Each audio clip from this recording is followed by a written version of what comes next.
Uh, Utkarsh, meanwhile, if you want to say people that the session will be recorded and resources would be shared in 2 minutes, it would be great. Yeah, sure. So I'll cover a brief introduction about us, who we are, and then we'll jump on to the presentation. And we also have the guest with us. So yeah, a warm welcome to all the founders. Of course, you can. And yeah, so I'm Utkarsh from Growth 91. I'm super excited to host today's masterclass on how to pitch to angels and VCs. So this session is designed to give you the best practices when pitching to angel investors, the different types of investors you will encounter, some guidance on how to build and attract investors list, email templates that actually get responses, and a fundraising tracker template to keep you structured and sharp. So we also have two amazing guests with us, Mansha, investment associate at Growth 91, and who works closely with early stage founders and investors. We also have Rohan Shah, co-founder of Stoom, a healthy snacks brand that's on a mission to make healthy and delicious food available to everyone. So yeah, so he works along with founders, investors on fundraising strategy, deal flows. He has evaluated more than 1,000 deals till now, and so he'll be bringing in the VC perspective, what all the investors look in a pitch or in a startup, and then Rohan, who have raised multiple rounds, he'll be bringing in the founders experience, what all things are there that from his perspective, what all things are there that startups or founders should keep in mind. So I also have few slides that I'll be presenting first about us. So I'll just quickly present my screen.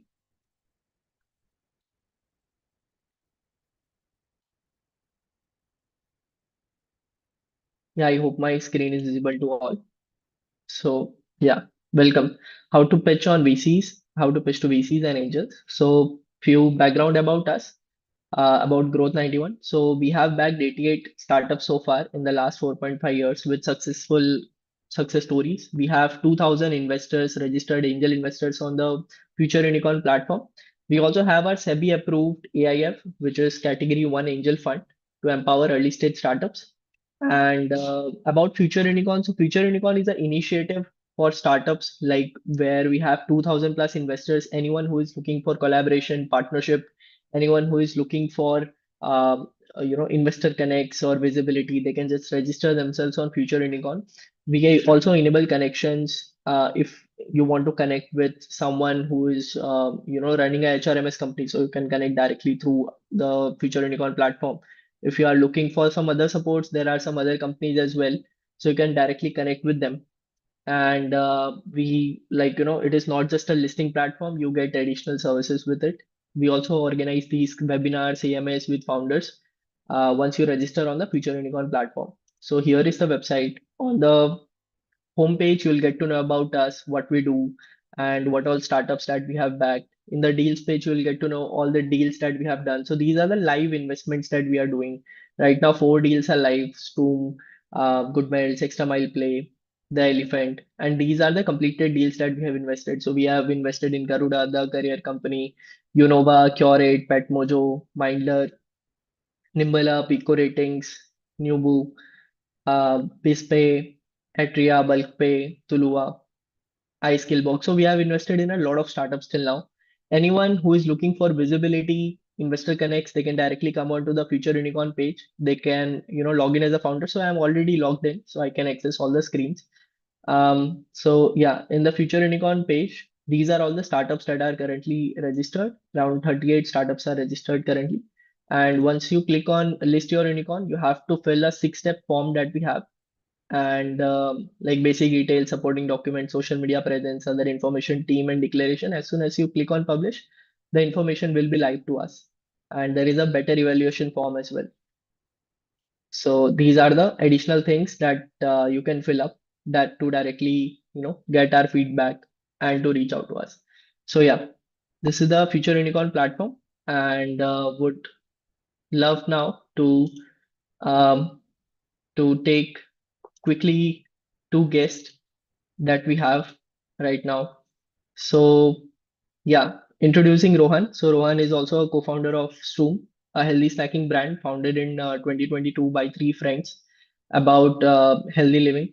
They believe food has the power to transform lives, and they are building a brand that make healthy, delicious snack accessible to everyone.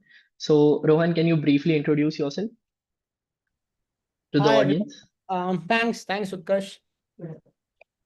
Hi everyone. Yeah. Thanks for it's meeting going on. So thanks for inviting me. Thanks for this opportunity, and it's really humbling that I'm allowed to speak to such young and vibrant audience. So Stroom was started 2 years back. The core focus for Stroom is to make everyday lifestyle easy, healthy, and full of nutrition. Um, that's kind of the gist of what we are trying to do. A core focus for us is the innovation part. How your products are able to change people's lives, how they're able to enjoy your products, how they give you that validation is what is important to us. So that's a brief Right. introduction about Stro.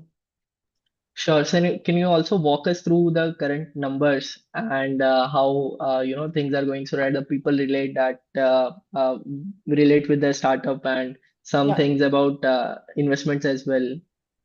Yeah. So we started this brand 2 years back. March 23 was the time when we started our operations.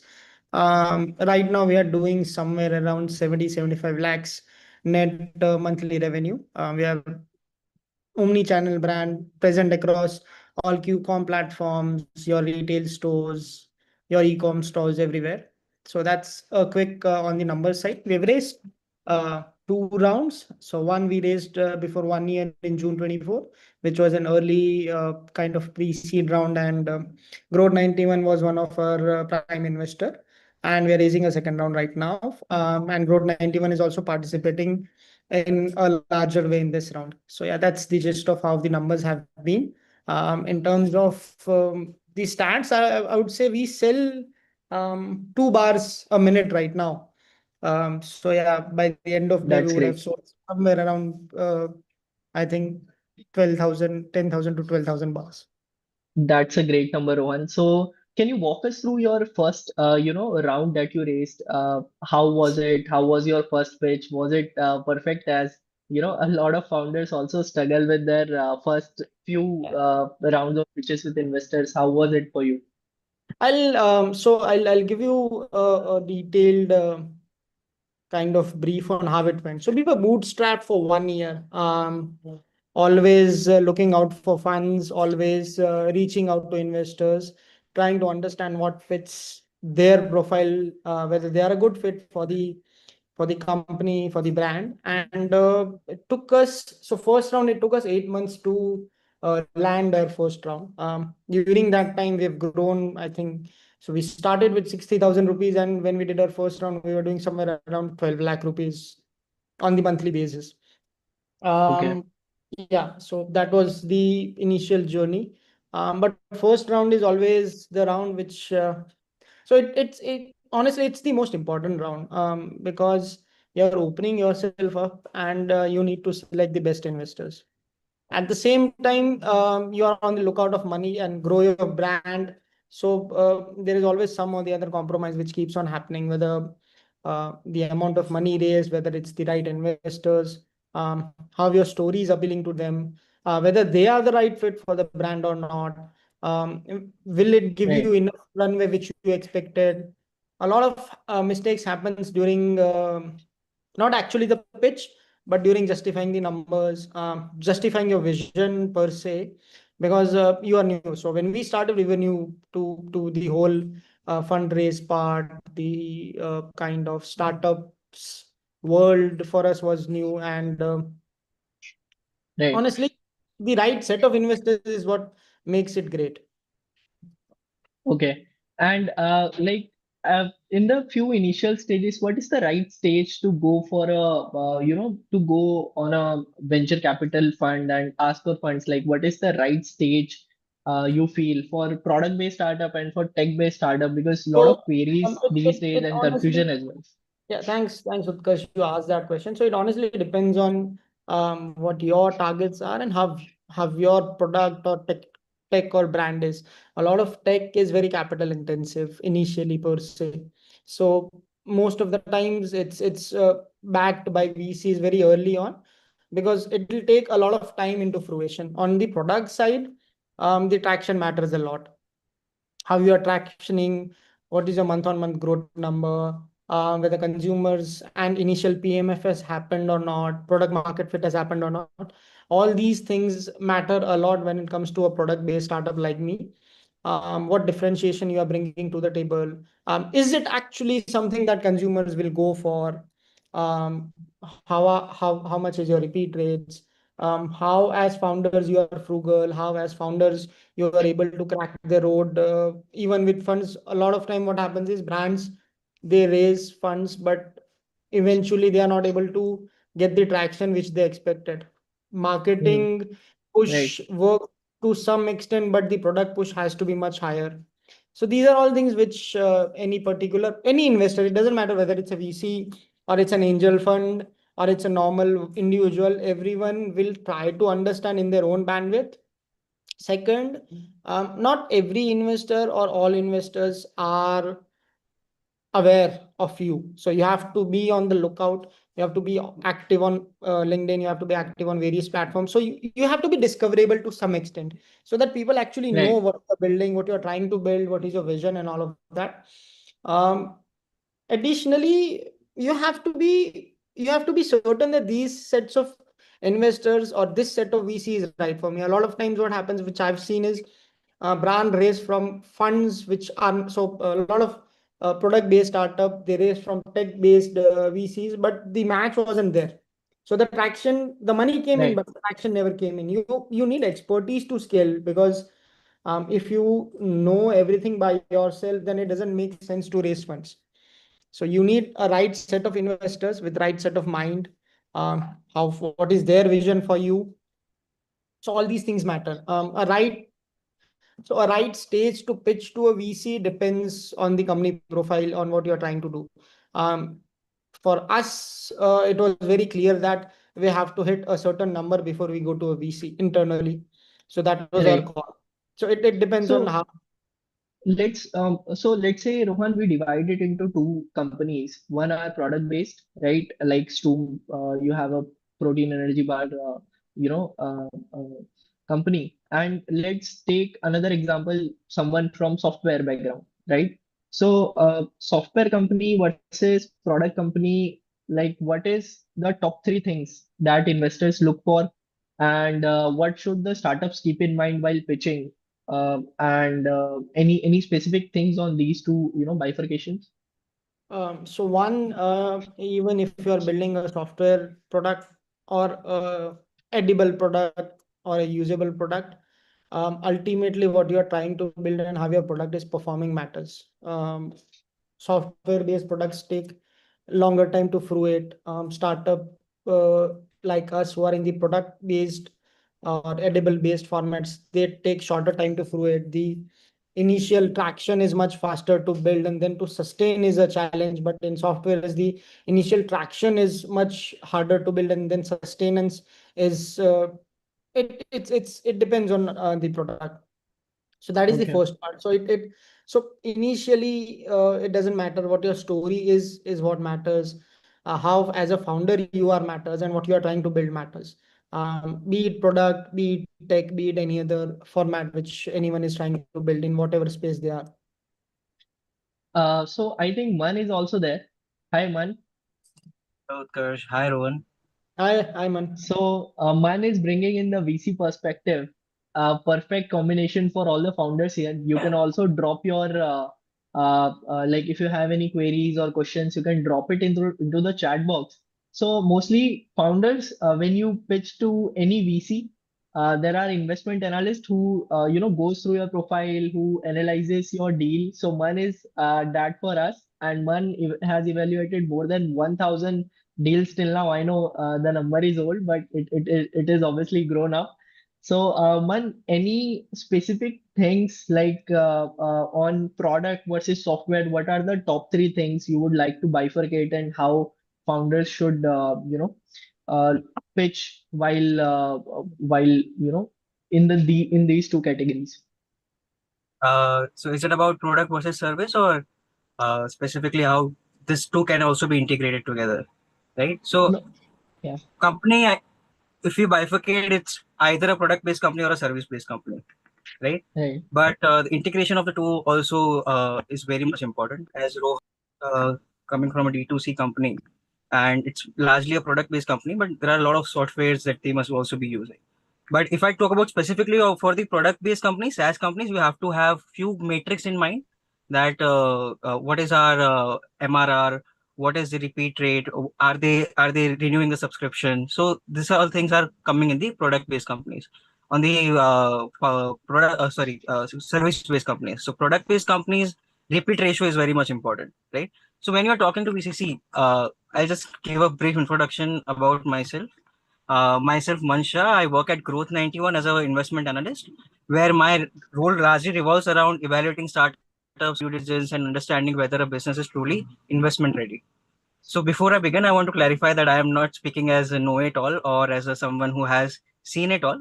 I'm still learning every single day, and what I am sharing today is from my experience.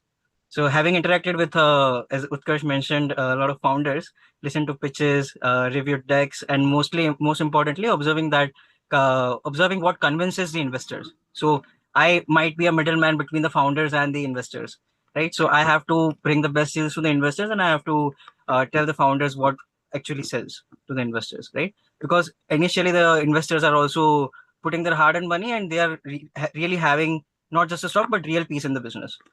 So when you speak to a VC, remember that you are not just telling your story, you are answering questions that are already running in their mind. So, for example, let's say for any company, either it's product based or a service based company, the first thing is what problem are you solving, right?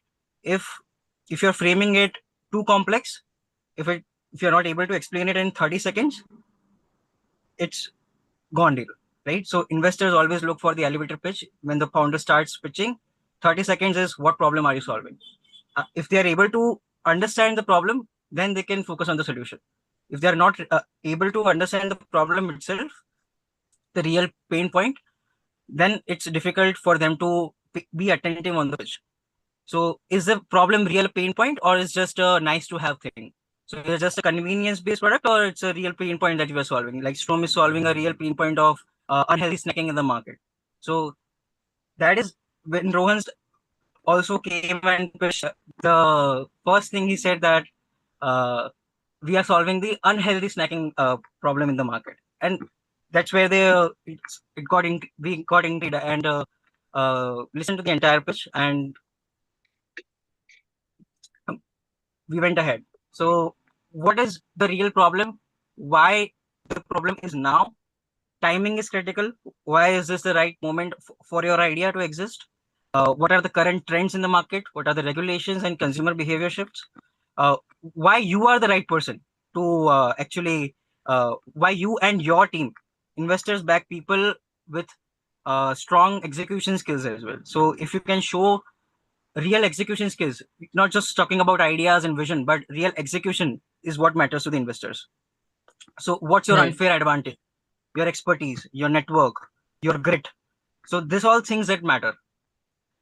And when founders pitch to us, we always ask them to skip the market size details. Please don't tell us the market size, because market size numbers are always subjective. So STAM, SAM, SOM is important, but they are just don't just throw those numbers. How you can actually attain those numbers, we can talk about that. Paint a Aman, picture can of you scale. also brief about the market size that you mentioned? Can you a little bit brief about it more? Because a lot of people are confused with the market size slide and what should we keep in TAM, SAM, SOM, and what's your take on this? So as I said, if you go to any research papers, this market size numbers will always be very subjective. कल Statista बोल रहा है कि 101 billion dollar का market है, दूसरा kappa बोलता है नहीं 150 बिलियन डॉलर का मार्केट है. So what is your actual study? How do you see the market as, and where do you see it evolving? That is what matters, not just the numbers, because numbers are always going to grow.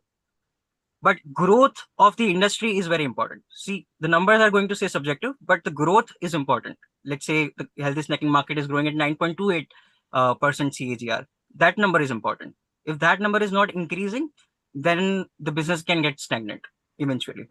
So focus on how the industry is evolving rather than just the numbers is what we see as investors. Okay. So, Rohan, coming back to you, what were your points when you pitched to MAN or let's say any other VCs?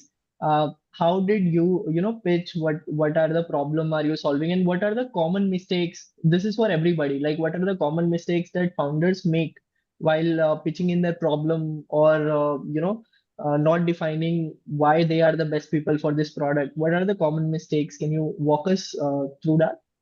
Absolutely. So, first and foremost, when we pitched, it was very straightforward for us. We are making Asia's first center-filled protein bars. Why we are making it? Why is it a better for you product? What things are we solving? And this is the current top five brands, and we believe that we can actually capture 20% of that, and that is what we did. So this was a very straightforward pitch for us. Tam Som is something, see, it helps to some extent in a way that it gives an understanding to VCs or investors on what you are looking at. It doesn't matter whether the number at top is 110 billion or a billion, but what you are trying to achieve, a brand like us, we keep on evolving with different products, with different marketing plans, with different distribution plans. So what your actual target is what is reflected in that slide. But yes, the overall market timing has to be great. A lot of times what happens is founders overemphasize on one thing. So it's like you have to listen to what your VC is saying or your investor is saying. You have to understand them and answer them in such a way that it gets straight through their head that what you're trying to solve and whether you are a right fit or not. If you are only emphasizing on your part and you are not delivering or able to answer their part, it's not going to be helpful to anyone. Second mistake per se would be overemphasizing on the estimates, um, that you will be able to capture 30, 40, 50% of market in the first year. A lot of times that doesn't go well with investors because if someone who's so good and would have been able to achieve that, they would have already. You have to make them believe in a plan that this is how I'm going to do it. Uh, Once you do that, the follow-on questions are much easier for you to understand, answer, make investors believe in you. If you don't have a foolproof plan, it won't be a foolproof plan, honestly, but if you don't have a plan per se, then you will get stuck somewhere in between, and the traction which you have built with that investor would kind of fall. Okay. One anything specific that Rohan highlighted, which is estimations. So let's say one founder comes and he shows you some projections and some GTM studies. What are the most common pitfalls that turn you off that these projections are baseless? Like some founders showed 100 CR of revenue in 2 years, right? So what are the most common mistakes that you see in projections and estimates? See, projections always has to be made with the kind of capital infusion that we are going to do. If the capital infusion is not visible in the near term, then the projections are vague. So that is the first common mistake that is coming to mind. Second of all is there is a vagueness in usage of the funds. If the usage of the funds are not matching the projections, let's say you're saying that I'll spend all the money in the marketing and sales, 40% of my money will go there, and your projections are showing no, it's 60% that are going. So that is where the disconnect comes. So there are a lot of ways to actually resolve this, but always try to make base case scenario and best case scenario. Okay, this is my base case scenario. If I achieve the funding, then this is my scenario. If I don't achieve the funding, then this is my scenario. So investors will always ask you, what if the funding does not go through? What will you do then? Then also you should have a plan. Hey. That is what builds confidence in the business. Right. Also, we'll try to take some of the questions by the audience and participants. You can drop your questions in the chat box, and we'll try to cover as many as possible. What so Lavina has asked, Man, I think this is for you. What about products that do not have traction at this is more driven by social and economic upliftment of in the social sector along with business. So, what is your take on this?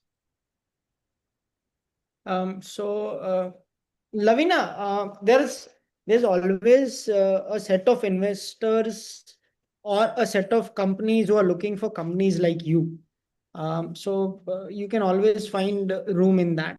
Um, it depends. If it's not numbers, then how much of an economic upliftment is there is what matters to these investors. So I think that kind of sums up it in a easy way. So for social and environmental impact, there are specific VCs that you can reach out to, right? So specific VCs that only focus on social welfare. There are some I can give example. There is Upaya who works on specifically on social side of things. Second is I think we have a list of this we can check over. Uh, so we have to target specific VCs who actually focus on economic upliftment rather than just business.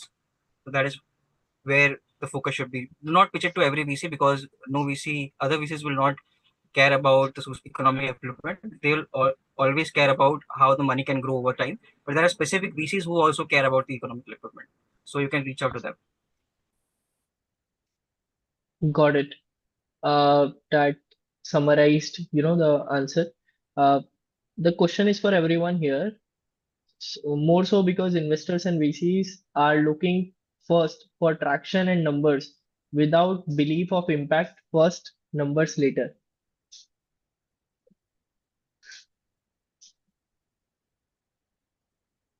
Can Right. you? Yeah, I'm trying to find that question. Where is the question? So Yeah, it so is in most the chat box. VCs are looking first for traction and numbers without the belief of impact. First, numbers later, a long-term solution rather than a fast-moving result. Um, as Man mentioned, as I mentioned, it depends on what investors you are pitching to. What kind of social impact you are bringing and how you will be bringing that also matters. There is a fund called She Capital. They have a very strict guideline regarding investing only in women-led founder companies. So it depends on what kind of VCs you are pitching to. It depends on what kind of. So you mentioned social upliftment, right? Whether that particular social whether it's an environmental upliftment, whether it's a social upliftment for the underprivileged kids, it depends on what kind of social upliftment you are trying to cater to. A lot of investors or a lot of companies who are trying to do CSRs, or they invest in companies which are able to help them in reducing a certain part of their exposure towards uh, non-social activities. A lot of different scenarios can emerge from your solution. So it depends on what kind of solutions you are bringing to table. And a long-term solution has to be defined by short-term efforts as well. A long-term effect cannot happen after 10 years. It has to happen in the first year, then a little bit in the second Right. year, then a little bit in the third year. So it's an incremental growth which any investor will look into. Even in my product and in my company, investors like Growth 91, they look on how we will grow in the next 2 years, 3 years, 5 years. But they look at the plan also, that what will you do in the next 6 months to grow? What will you do in the next 1 year to grow to that number? Sure. Sure. Harshit has asked, so let's keep the answer, concise. We have a lot of questions coming in. So Harshit has asked how to build a revenue plan and projections when you are pre-revenue and you are still finding your MVP. Um, so revenue plan, it depends on what kind of. Still finding a PMF when I'm still So finding a Arjit, PMF. it depends on what your product is. Is it a software-led company, Yeah, or? it's an edtech app. We help students practice and revise for their competitive exam. So if you are pre-revenue, your traction, your engagement on your app, or your platform or website, your recurring engagement, these things help you in setting up a PMF rather than paying consumers. So initially, you have to focus on people who are coming to your website, have your overall, so we call it consumer journey. Okay. Yeah, so have a person is landing on your website or app, and how they are able to access a lot of things, and then they are able to take something out of it, and then they are able to benefit from it. So that whole journey, how your UI UX is, all these things matter initially a lot. It's going to be a scrappy website. It's not going to be a perfect app, but whether it's solving a purpose or not is what is important. I think Man would be a better person to add to that. Yeah, so I think Rohan, you summarized it well. That is the way forward. Do not try to focus on the projections, because, as I said before, the fund infusion, there are no real projections. If even if the fund is infused, the projections might fall short. So make projections when you are sure of hitting the revenue. But when you are at an MVP stage, whatever Rohan said is the best way to go. Okay, thank you. So let's take the next question, which is from uh, Pranch. I would like to ask a question about DPIT certificate, where I can find information on how it opened doors for grants and the effects of that to VC and investors. Thanks. So it Utkarsh, is I more think of this a question is for grants you. perspective. Yeah. So, Pranch, DPIIT certificate um, is so right now. So when we applied, it was not mandatory, but right now, if you're applying for any of the government grant or some government assistance in your company, you will need a DPIIT certificate. It's a given thing. So unless and until you don't have that, you'll not even be able to apply for grants which you're looking at. Once you have that, a lot of see, government right now in Gujarat specifically is doing a lot of activities regarding how startups are going, how they're able to grow, how they can support in growing a startup. So once you have that, at least your company is in their list. At least you'll get some invites or some information on how you can kind of pitch to them, address the concerns, get grants from them, be an accredited startup. So this effect happens once you have that certificate, and it's really important to have that certificate in today's term.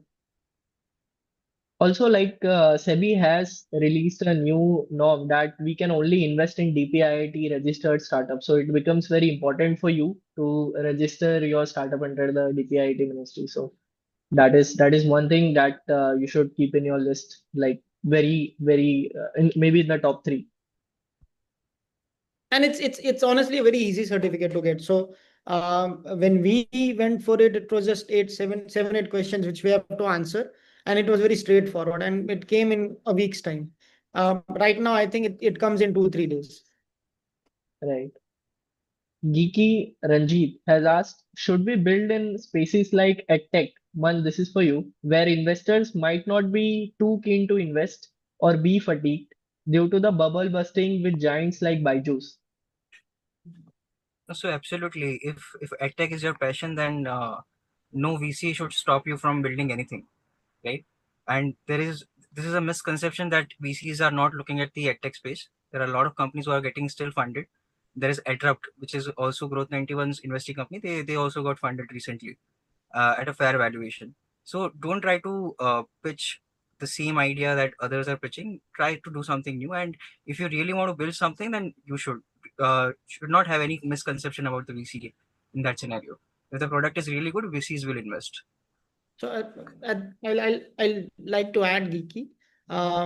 At the same time, when you mentioned Byju's, right? There is a company called Physic who is going for $1 billion IPO. Much faster than what Byju's has ever done. Same format, exactly same format on how they operate. It's just the type of service they have provided is valuable to the consumers. So it really depends on how your services are, what kind of things you are trying to build, rather than you getting a no from VC only happens if if you're not much passionate about it. You'll find some or the other investors who believe in you. Sure. So we'll take only one or two questions more, as we have a presentation as well for the founders. Chandel Arya has asked, what's the biggest pitfalls for seed founders like us in a cross-border B2B aggregator scaling from early stage 200,000 GMV bootstrap to $1 million GMV, and how we can avoid them? So one is bigger. So the first, so as per your question, the first biggest pitfall is um, your early traction is GMV. What is your net traction?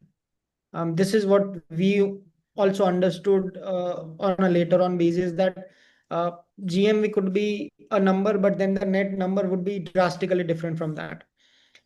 So if you're bootstrapped and now if you have reached the GMV of $1 million and now you think you need funding, the initial pitfall for you to avoid is how you kind of portray these numbers to investors. So you have to be very specific that if so for us, if it's 100 rupee GMV, the net revenue is somewhere around 75 rupees.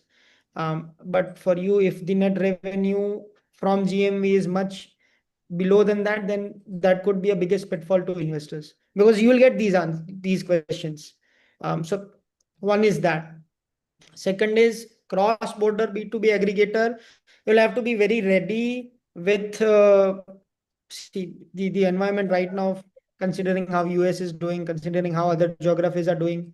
There are a lot of benefits to Indian companies in terms of where you are operating. So if you're operating in uh, UK, if you're operating in MENA or UAE region, then it's a free trade agreement. Then you'll have a benefit to that. So your exposure to certain areas where India is kind of looked upon as a threat right now will also hamper your startup's ability to grow. So you have to be very specific on how you are dealing with all these questions. Sure. So Ajay Kumar has asked, explain how to interact with angels and VCs through emails and LinkedIn. We have that covered in the presentation later. So stay tuned. After this, we have a presentation as well. But anything specific you would like to add here, Rohan and Man? How Um, to reach out to basically Man?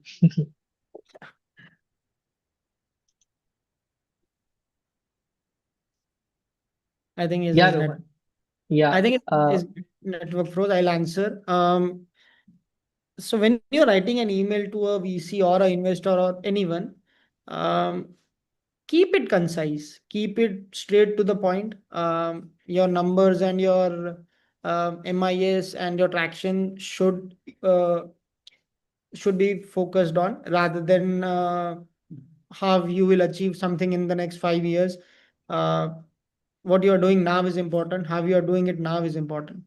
So I think that is a good way to do it. Cold messages always is a good thing. But you have to be respectful and careful on whom you're reaching out to. We reached out to a lot of VCs, and we so on LinkedIn you have to be discoverable. If you are posting about your journey, if you are posting about real problems which people are trying to solve, and you'll get some or the other VCs or funds or angels reaching out to you, whether uh, they would like to invest or know about your business more. So yeah, discoverability is a big part of it. Um, I think it sums up a lot of it. Sure, and we do have the presentation after this. So maybe some like I see many overlapping questions that can be covered into the presentation. Parth Bansal has asked, is MVP enough to pitch in a SaaS company, even if you are at a pre-revenue or pre-traction? Yeah, I mean it's see, if you have achieved an MVP and if you have a straight path to grow and get to the revenue part, um, it's the right time for you to go to investors and ask for money. But you have to be ready for it, because investors, even if after giving their money, it's your company which you have to grow, and a particular funding is not going to be enough. You'll have always have to raise more. So be pessimistic about how you grow. But if you think you have achieved an MVP, let other people also test it. Let investors test it. Then maybe you can come to a conclusion on how you can grow the business and how your raise can happen. Okay. So yeah, I think we'll stop it here for the Q&A. We'll again jump on to the presentation part. And so thank you so much, Rohan and Man, for joining us today and sharing such real and practical insights. I'm sure the founders have here picked a lot of valuable key takeaways from how investors evaluate startups to what it feels like to pitch from the founder side and how they evaluate from the investor side. So thank you so much, Rohan and Man. So now we'll jump on again to the presentation that we have for you guys, and we'll start off with the presentation. So here Thank I'm you. sharing my screen. Yeah, thank you, Thanks. Rohan. Bye. Yeah, bye. So I hope my screen is visible to all. So yeah. So about me, have started three ventures previously, have around 7 million impressions on LinkedIn in the last 2 years, with 21,000 followers, 20,000 founders community for, so giveaway, we have plans and giveaway from Growth 91, like we'll share best practices to pitch in front of angel investors. What are the types of investors, guidance on how to extract investors list. We'll also go through LinkedIn, Crunchbase, Traction, and some email templates for investors, fundraising tracker templates. And so let's start. Where should you raise from? So because not all money is equal. You have different types of investors. You have family offices, angel investors, venture capital. You have grant, then accelerators, and a lot of institutions. So first, you should make a list of top. If you are at a pre-seed stage, let's consider you are at a pre-seed stage. So just make a list of angel investors. Like I mostly like to include 100 founders, 100 investors at in that list, and you'll have a serious conversation with only five. But the list should be targeted. Like they should have invested in the similar sector. Like for a biotech company, it will be very difficult for a SaaS investors to invest, or maybe for a climate investor to invest. So just try to reach out to the right kind of VC for your fundraising journey. There are some email essentials that you should keep in mind. You should have a clear subject. The email should be short. You should be to the point that what are you solving, why are you best, and you should be closing with an actionable close. So this is a my favorite email template that I like to refer. So here he has mentioned that he's the CEO and this is the company and what they do. Then quick traction numbers. So numbers are a good way to start because it catches attention. So maybe in pointers you can present all the numbers you have, then a link to the deck, and how so make it after that you have to make it personalized, right? So don't just keep it random and just I have seen many founders that they make list of 100 investors and they just change the name of the investors and forward the mail to all people.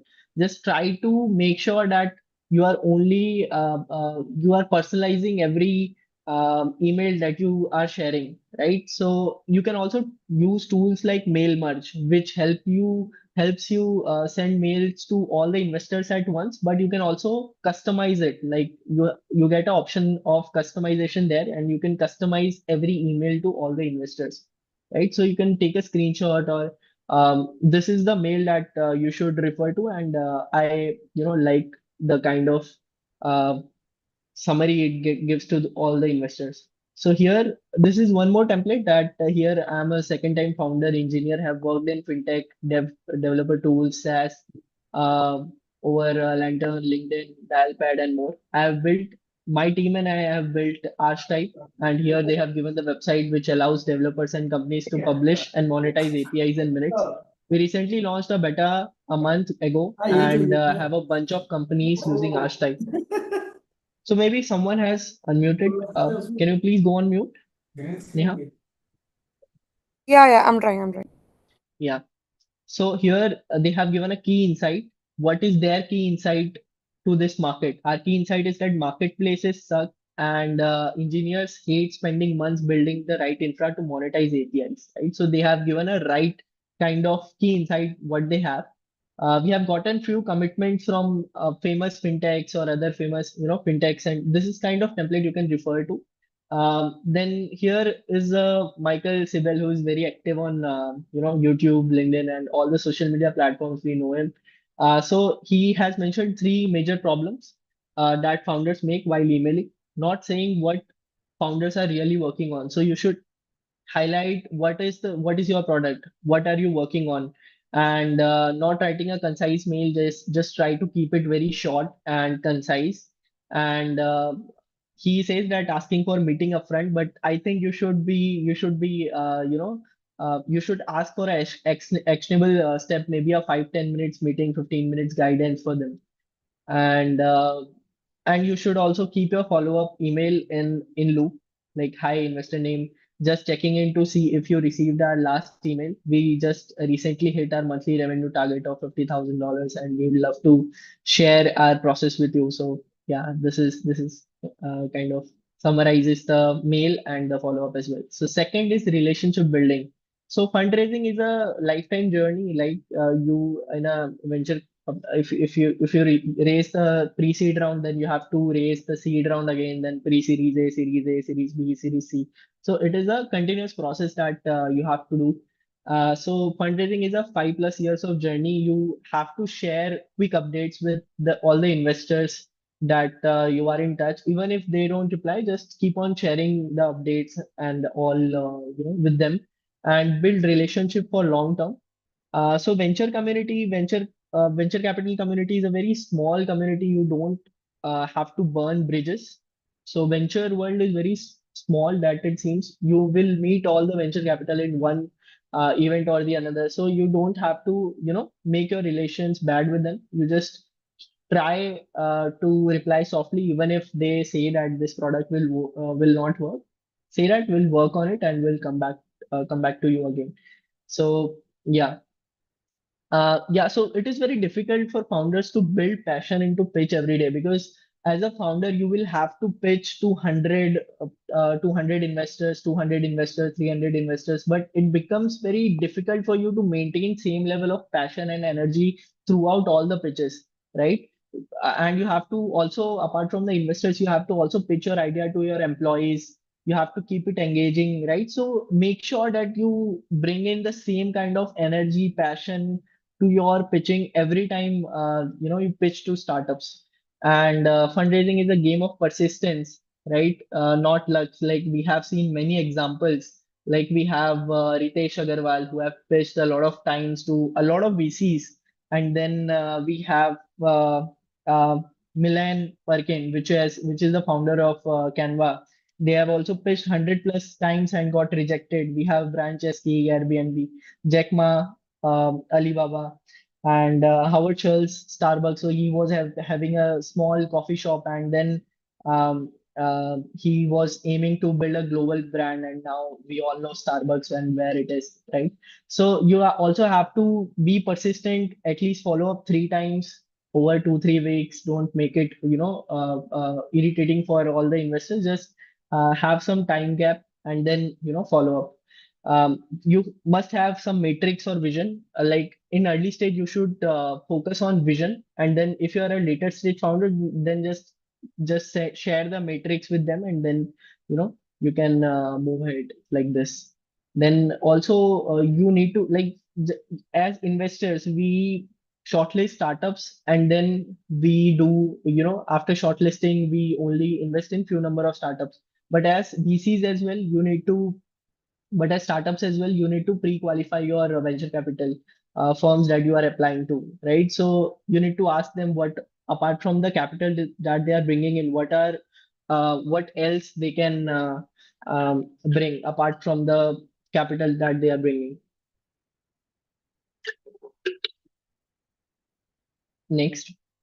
So always focus on business. Like, fundraising is just one part of it, but if your business is good, then fundraising will come to you. And practice more and more. Like, when I was a founder, I pitched like my startup idea to 100+ investors, and then I was able to secure a round. So just practice, practice, practice. and then one day you'll have the confidence and you'll know when to speak what in your deck. You'll remember your deck. If someone wakes you up at 3 a.m., then you'll be able to, share your pitch to them and draft your next pitch ready. So let's say if you have raised your pre-seed round, then you should be ready with your seed, what all changes you have to do in the seed deck as well. So just keep your pitch deck up to date. So how and where to raise? First are angels. So angels are CXOs, HNIs who are investing their personal money. This is a list of the angel investors that are there. I will, share the process with you how to extract this list and why raise from them, because these are faster decisions, lighter process. They give you hands-on mentorship, network access. These are the early believers in your startup, like when no maybe you are at idea stage and some angels come in, so they are the early believers. If you are at the idea stage or early traction stage, angels are the go to people. These are the top angels of India. How to find the angel investors? First, you should step one is to build, ideal investor profile. Who are the right investors for you? Even if the angel investor is not written in their profile. So let's say if you are building in fintech, right? Then you can reach out to some guys at a higher position in PhonePe or Paytm, right? You can also reach out to them, even if angel investor is not written on their profile, right? Look out for their industry experience, background, CXO.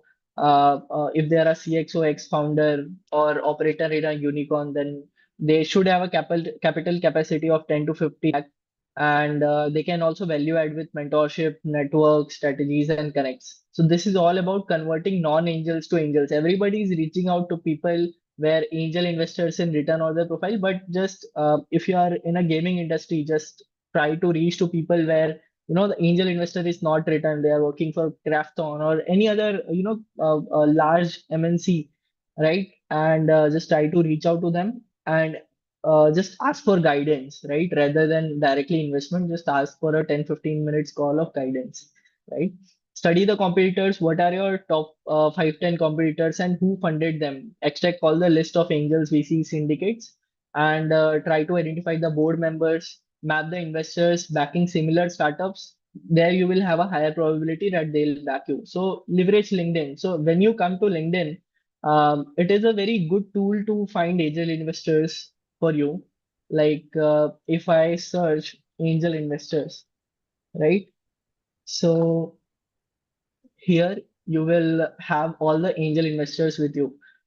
Click on all people. Then first degree connections are the connections which you already have. You can directly DM them for your startup idea.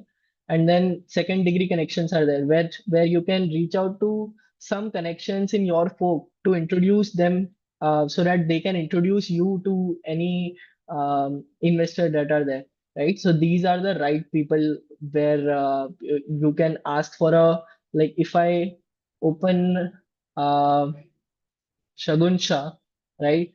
I can reach out, I can see all the connections and any mutual connection that I have, I can reach out to them to give me an introduction to Shagun, right? So this will be a right, person. Like let's say I reach out to Anurag, where I ask them to introduce me to Shagun. So this can also be a right thing.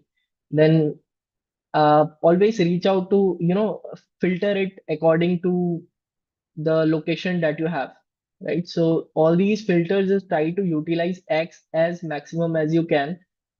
Industry also you can put in the title as investor, right? Then you can click on show results. Then you can reach out to specific people, right?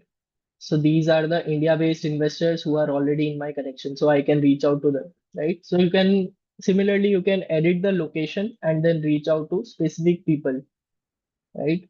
Here are all the filters. You can add the past company or industry, right? Especially keyword. So in keyword also there is a title tab. So just try to utilize this title tab and then you will be able to reach out in a specific location, right? So yeah, let's say, and you can also do one thing, like let's say my boss, which is Jimish sir. So I come to Jimish sir's profile. I uh, go in the connection tab, and I can, search here. Let's say I put up location India, and then I put in some keywords like venture capitalist.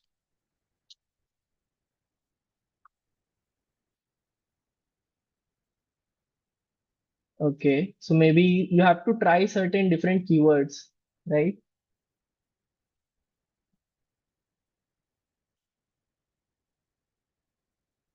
So let's say I put in investor,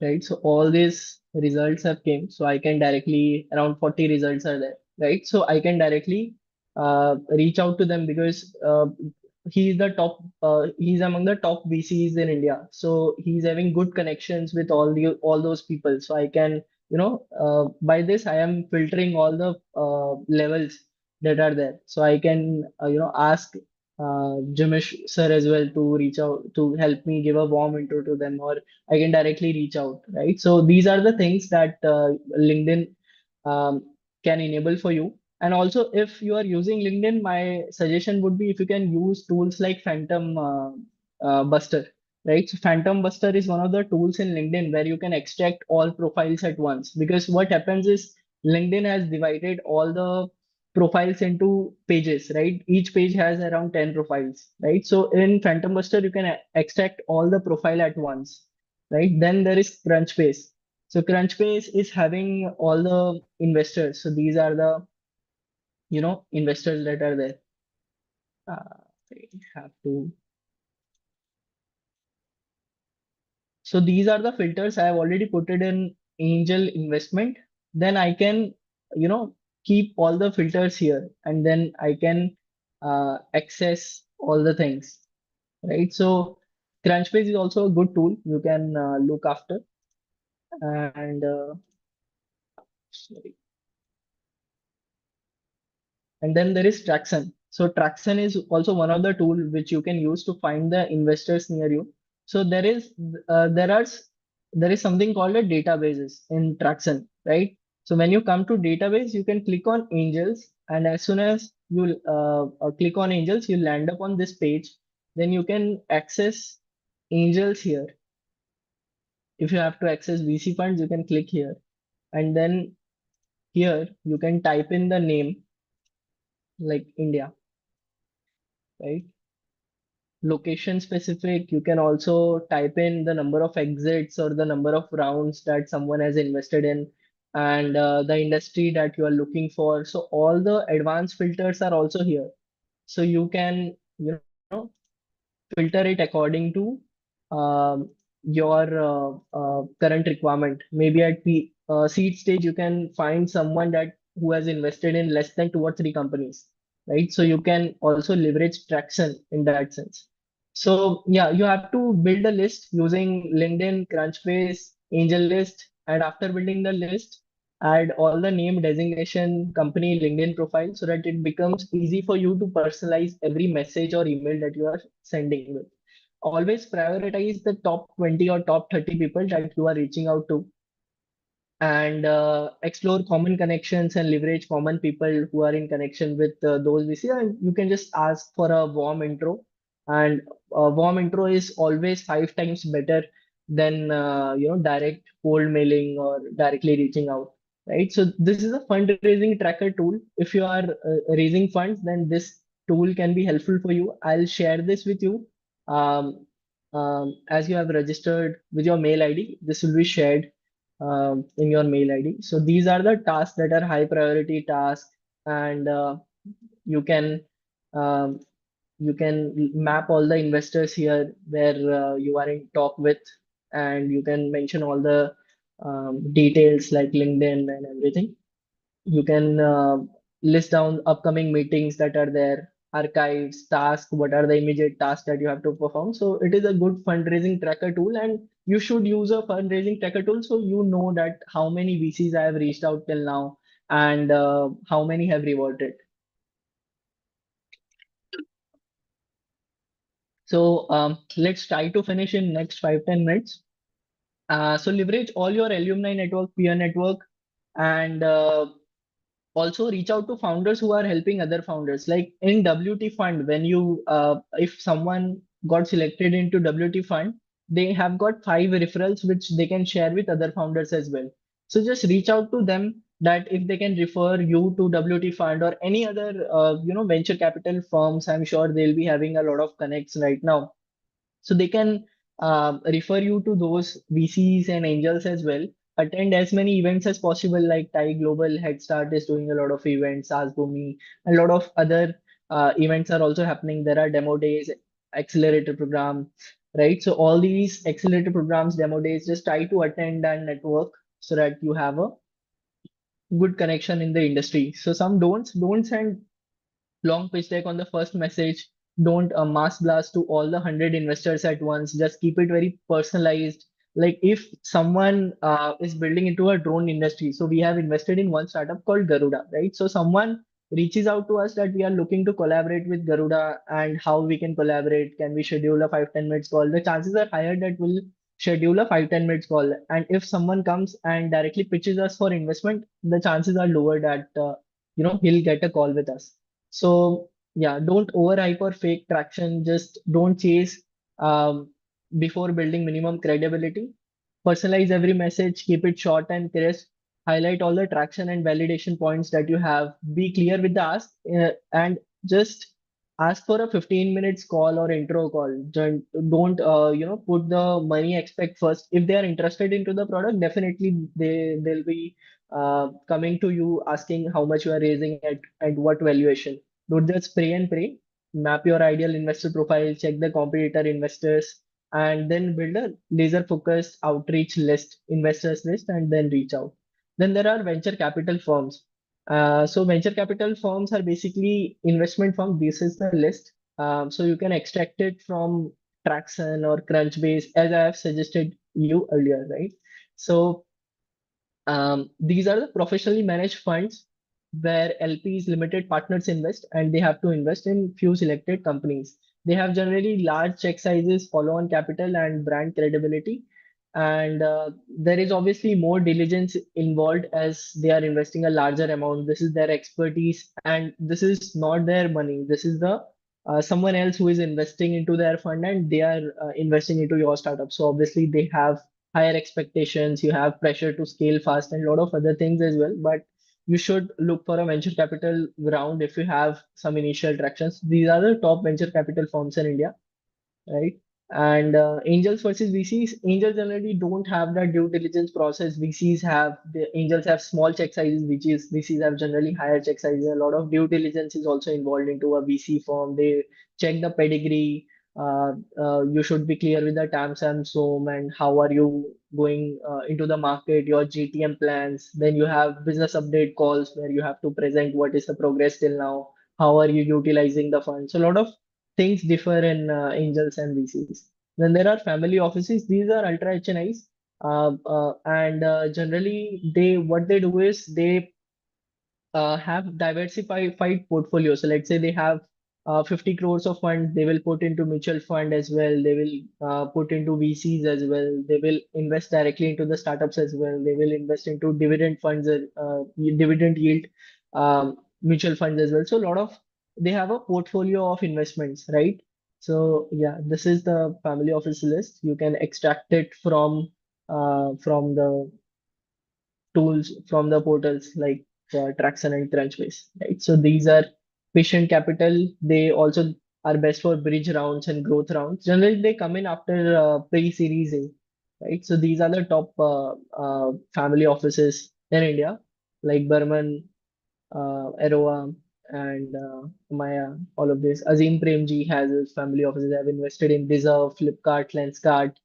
Tata Group has its own. They have invested in Car Dekho, Ola, Snapdeal.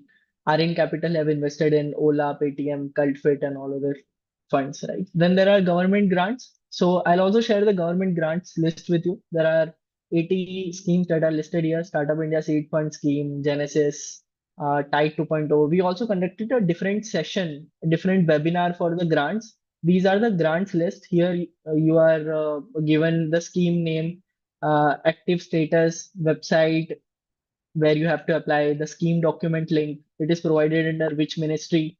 Then the implementation agencies. So implementation agencies are the incubation centers who have allotted with these grants. These are the sectors. These are the fund support, like 20 lakhs to 50 lakhs is generally the check size, type of fund, and other supports available, application process. So everything is written here about the Startup India Seed Fund scheme. Then there is Genesis scheme. Then there is Tide 2.0, Samrid, Nidhi Prayas, Nidhi EIR, Nidhi Seed Support System. So a lot of grants. DST is one of them. Stand Up India, right? So a lot of grants are there, so you can go through them. These are generally funded by government and CSR funds and global bodies. These are non-dilutive grants, and there is a trade-off. Around 60,000 applications are filed, and only few are getting selected. So obviously competition will be there. Then angel networks are there, which is a group of angels, and they directly connect you with the angels, and that's how you can move forward. Then accelerator programs are there. These are generally 3 to 6 months accelerator program. Like I attended Build 3 accelerator program, which is one of the accelerator programs in India. Then Antler is one. Y Combinator is also accelerator program. So there is a list around it as well, right? So you can extract it from Traction. It is easily available on Traction and Crunchbase, right? Then they have generally demo days. They have mentors and they have demo days. This is a trade-off. You have to commit certain time and equity dilution like 5 to 10%. These are best for idea stage and early stage founders.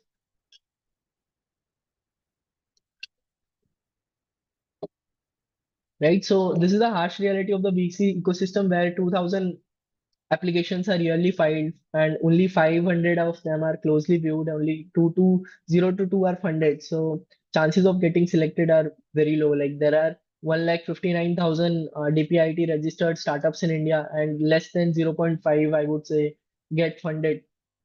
And 75% of the funded startup never return capital. So also these things are there where 80 to 90% of startups shut down before completing their 5 years. Right now, so what are the common mistakes that you should avoid? Pitching too early without traction. So you should have some traction, some proof of concept, some MVP or PMF or anything that you can showcase to VCs. Whatever traction that you have generated, maybe some website views or visits, right? And always in the few initial rounds, always choose smart capital. Don't just chase valuations. I need 50 CR, 100 CR valuation in the first round. That's the probability of you raising a round in that case is very less. So don't just chase valuation, just aim for a smart capital and targeting the wrong investor at the wrong stage. So be very careful who are you inviting to your cap table, right? And talking money, not vision and vision. Always talk about vision and mission in the first few initial calls, and focus on fundraising by while product and growth stalls. So always try to improve the product first and then move into the fundraising journey. Now, some documents that you should keep handy. One is pitch deck. So these are the decks, like all 70 decks of startups who have raised, around $1 billion. So I'll also share with you this, where you can get a reference about what all things you have to keep in mind while, preparing your deck, right? So all these decks are there, so you can take a reference. Then in deck, what are the things that you should keep in mind? Sorry. So just focus on simplicity, consistency, and priority. You will have only 3 minutes to present your idea, and on an average, any investment analyst just views one pitch deck for 3 minutes. That's the average that is there. And some of the common mistakes in pitch deck is unclear narrative. Like you cannot talk 10 different things in 10 slides. Just you have to be clear with what problem are you solving, and you have to keep it consistent. Don't showcase 10 other use cases while presenting your deck. Don't give too many slides. Like one of the deck I reviewed, it was of 50 slides. So no one is going to view all the 50 slides in the deck. Just keep it between 10 to 15 and don't put too much information. Just try to keep it very short and keep the layout and everything very clean and avoid complex diagrams, making it pretty versus making it effective. So always focus on making it effective and conveying the problem that you want to convey. You don't need to be an amazing designer to design your pitch deck. Generally, for the seed stage, I would recommend 10 to 15 slides are good. And for the series A, 15 to 20 slides are good. Don't say all the things in all the slides. Just these are the examples of some of the decks that are not good. Just try to include as low as fewer things as possible. Like here 45% of all global carbon emissions is because of building. This is a clear problem statement that you try to relate it with the investor. Then you relate it with the ICP, like meet Roy, a real estate developer from Mumbai delivering 5 lakh square feet annually. His problems are government is pushing to reduce carbon footprint, customers are demanding sustainable buildings, and reducing profits due to high cost. So this is a ICP where you have also specified that what is the exact real estate developer size, like 5 lakh square feet or annually or more. This is the perfect ideal customer persona which you are walking through, right? After the problem slide. Then the question, what if buildings could reverse climate change, right? So it's clear, questionable question statement that how can we reverse it? Then, introducing the product is next, which is made from crop residues, industrial byproducts. What is the process involved? So this is the process of making the product. What is the impact that you are bringing in? Like it reduces the construction cost by 50%, increases the thermal insulation by 350%, and is carbon negative, right? So clearly it signifies that this is the improvement that the product is bringing. What is the market size? So always have TAM, like market size of India, market size of top 7 cities, top 7 green rated cities in India. What is the CAGR your firm is growing with? And in 5 to 10 years from now, how big will be the market size? So raising money is a trust building process. Always focus on how you can include more and more things, like how you can input the important details after your thank you slide. What are your immediate GTM, go-to-market strategies? What are your top 5 key metrics or key performance indicators after the thank you slide after you raise funds? Then try to include more and more logos, add more and more photos, add validation from institute. Like this is one of the slides where they have included. They are supported by Department of Science and Technology, Ministry of Housing and Affairs, Ministry of Agriculture and Farmers Welfare. So investors have that confidence that yeah, these guys are well supported and well backed. Then some of the more logos, like what are they recognized by? IKEA Foundation, Will Grow, Bonville, Forbes, the Better India, right? So all these add up, right? So try to include more and more logos where you are incubated at, where what is your university, if you have raised any SISFS, or if you have raised, any grant as well. So just try to input that logo. So it will build confidence. These are the standard slides: title, mission, team, problem, solution, opportunity, product, customers, technology, competition, traction, business model, marketing plan, financials, ask. These are recommendation by 500 startups. We'll finish in next 5 minutes. So just be till the end, and we'll take on some questions as well. Um, Elevator pitch, problem, solution, how it works, traction, business model, competition, progress, opportunity, team. These are Y Combinator slides, one liner, problem, solution, traction, market, competition, vision, team, use of funds. And these are my recommendation: intro, problem, solution, product demo, market, business model, competition, go to market, team, traction, fundraising, use of funds, and vision, right? Now you should have a fund utilization sheet. Like if you're raising funds, how are you going to utilize the funds as well?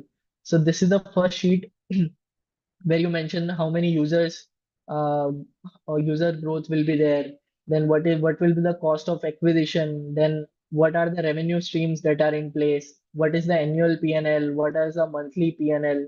Some expense assumptions as well, payroll assumptions, funding ask, and everything, right? So this is one slide that you should keep in mind. So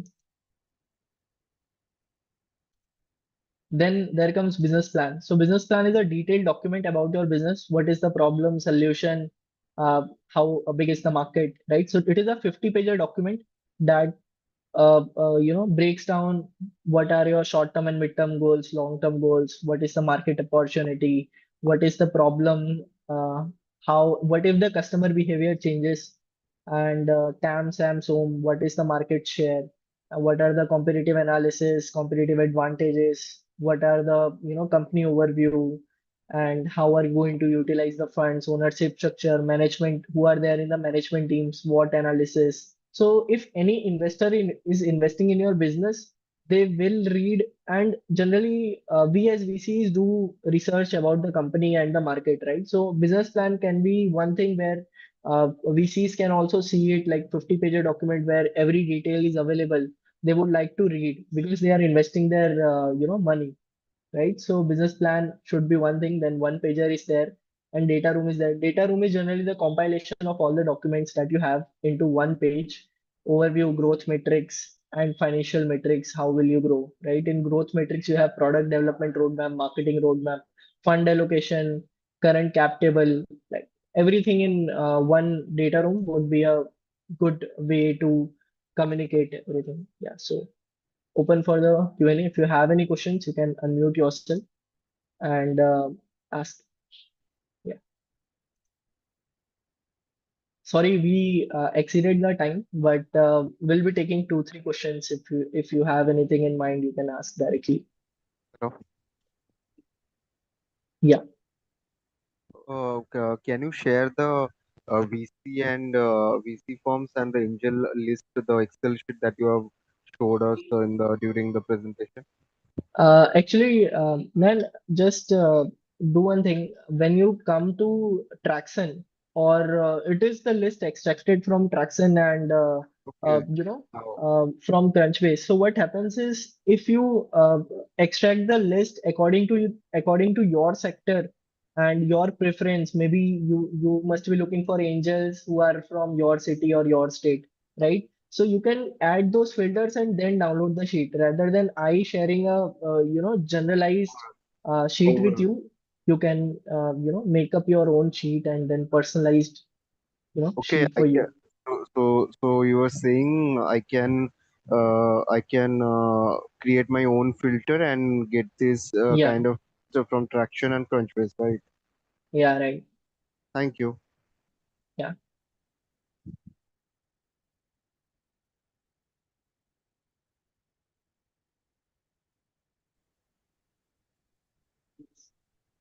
Hey, hi, good afternoon, Utkarsh. This is Jairam here.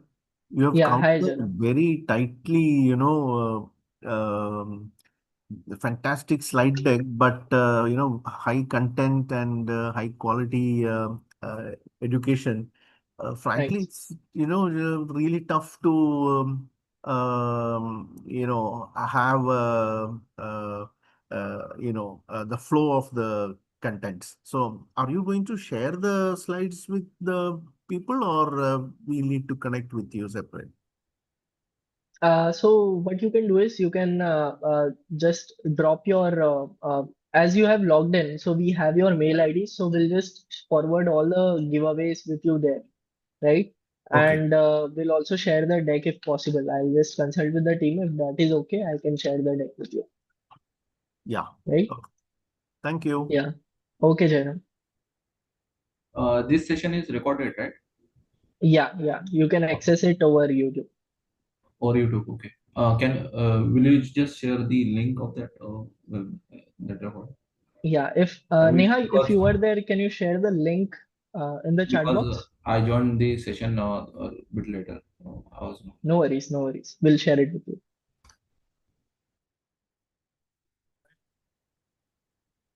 So that's it, I guess.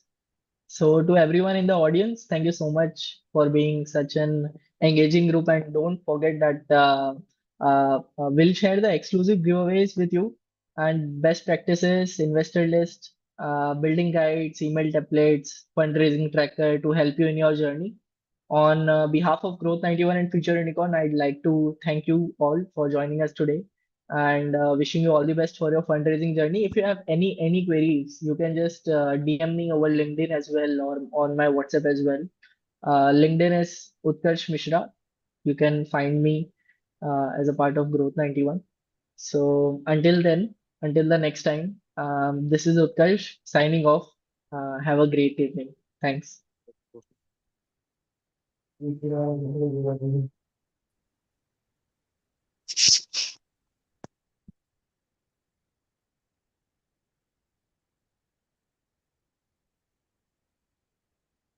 Hello.